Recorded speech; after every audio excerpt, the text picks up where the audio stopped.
Assalamualaikum warahmatullahi wabarakatuh. Jadi kali ini saya akan menjelaskan sedikit tentang bahasa pemrograman SQL.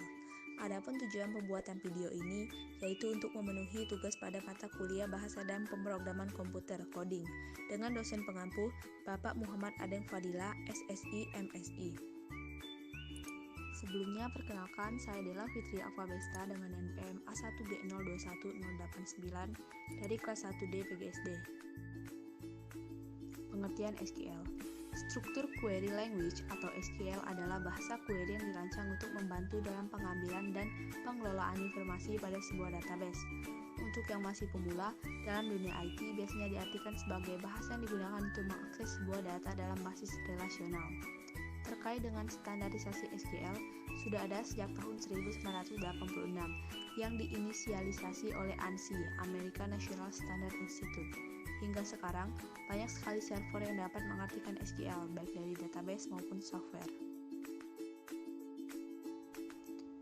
Fungsi SQL. 1. Membuat database. Perintah yang digunakan adalah create database nama database. 2. Mengaktifkan basis data.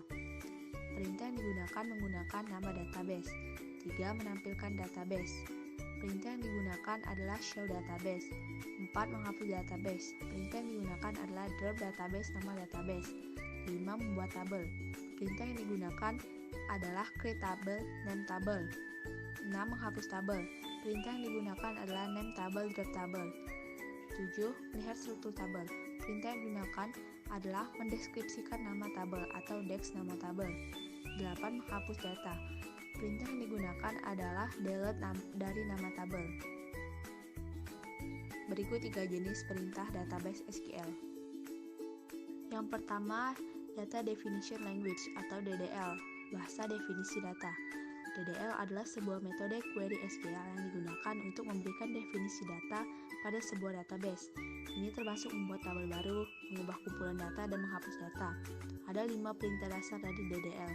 1. Create, perintah yang digunakan untuk membuat sebuah database baru, baik dalam bentuk tabel baru atau kolom baru.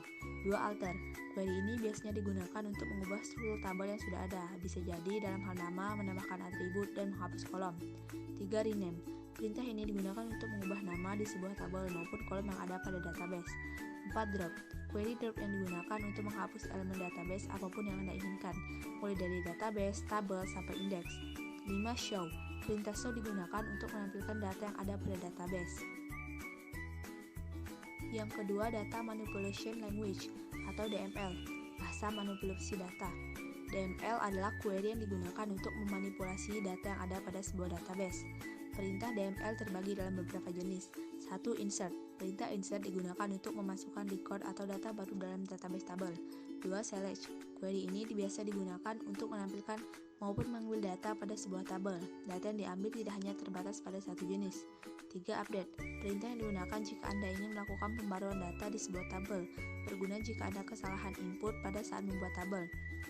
4. Delete, digunakan untuk menghapus record yang ada dalam database tabel. Yang ketiga terakhir, Data Control Language atau DCL, bahasa kontrol data. Perintah ini biasanya digunakan untuk mengatur hak yang dimiliki oleh pengguna dalam database, tabel, maupun field. Melalui perintah DCL, database admin dapat dengan mudah menjaga kerahasiaan sebuah database.